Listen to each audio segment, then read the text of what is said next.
আমার ছোটবেলা থেকেই ছিল। যখন চাচ্চু মুভি দেখেছিলাম তখন হচ্ছে শাকিব খানের অ্যাক্টিং আমার ভালো লেগেছিল। আর তখন আমি অপু বিশ্বাসের জায়গাটায় আমাকে কল্পনা করছিলাম কেন জানি, যে এরকম এরকম মেয়েটা তো এই জায়গায় এই জিনিসটা দিতে পারলো না, আবেগের জিনিসটা দিতে পারলো না, যদি আমি থাকতাম তাহলে মনে হয় দিতে পারতাম জিনিসটা। মানে তখন কিন্তু অনেক ছোট, তো ছোটবেলা থেকে যেহেতু আমার এত ইচ্ছে ছিল, তো আস্তে আস্তে যত বড় হতে লাগলাম ততই আমার হচ্ছে শাকিব খানের প্রতি আগ্রহ বাড়তে লাগলো, যে কবে শাকিব খানের সাথে সিনেমা করতে পারবো, কবে শাকিব খানের সাথে সিনেমা করতে পারবো।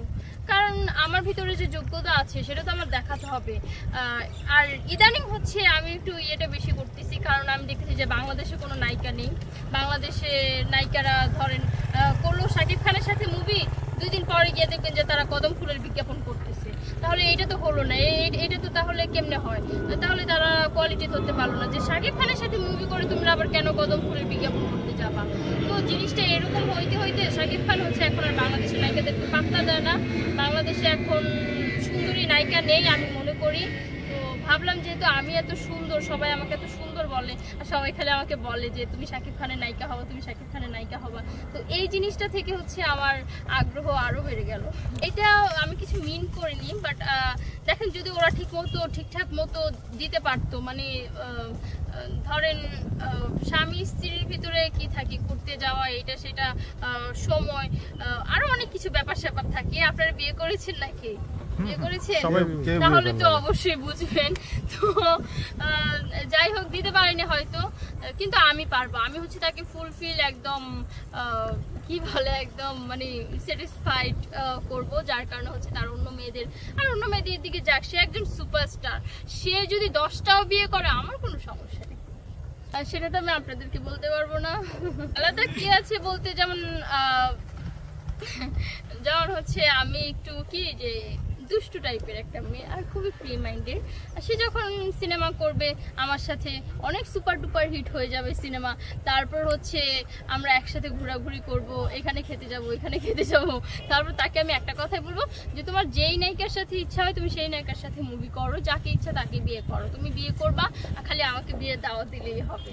তো এই যে মাইন্ডগুলো না, এটা সবার ভিতরে থাকে না, এটা মনে হয় একমাত্র আমার ভিতরে আছে। আমার সবই আছে, কারণ আমি হচ্ছে মাশাআল্লাহ খুবই সুন্দর, অ্যান্ড হচ্ছে আমার ব্রুগুলো হচ্ছে একদম ময়ূরের পাখনার মতো কালো কালো, তারপর আমার পাপড়িগুলো হচ্ছে পেখমের মতো চিকন চিকন, আর গালগুলো টমেটোর মতো গোল গোল, আর ঠোঁটটা হচ্ছে গোলাপের পাপড়ির মতো। এই গুণগুলো কি আপনারা কোনো নায়িকার ভিতরে পাবেন? নায়িকা দেখলে যদি ফিলিংসই না আসে তাহলে কিসের নায়িকা ভাই তোমরা? নায়িকা দেখলে তো ফিলিংস আসতে হবে। যেমন এই যে আমি যদি দূর ফারাকও দাঁড়ায় থাকি, অনেক ছেলেরা আমার থেকে 10 মাইল দূরে দাঁড়ালে হচ্ছে তাদের কেমন যেন ফিলিংস এসে পড়ে, মানে তারা মানে আমার সাথে কথা বলতে হবে, আমাকে যে কোনোভাবে হোক ফোন নাম্বার দিতেই হবে।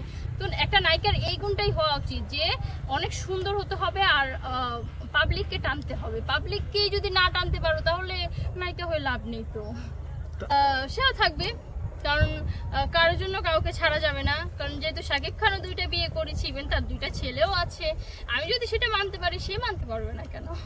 তো যে একজন নারী 4জন স্বামী থাকা দরকার, কারণ টেস্ট দেখবেন যে চেঞ্জ হয়। এটা 1 সপ্তাহ পরে পরে হোক, 1 বছর পরে পরে হোক, 1 মাস পরে পরে হোক, টেস্ট হচ্ছে চেঞ্জ হয়।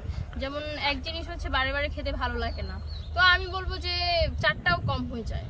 আমি হচ্ছে বুঝাতে চাচ্ছি আপনাদেরকে, কারণ আপনারা তো হচ্ছে বুঝবেন না, হ্যাঁ পাবলিক এটা বুঝবেন না, তার জন্য আমি শর্টকাটে হচ্ছে কিভাবে বোঝানো যায় তার জন্য বুঝিয়ে দিলাম।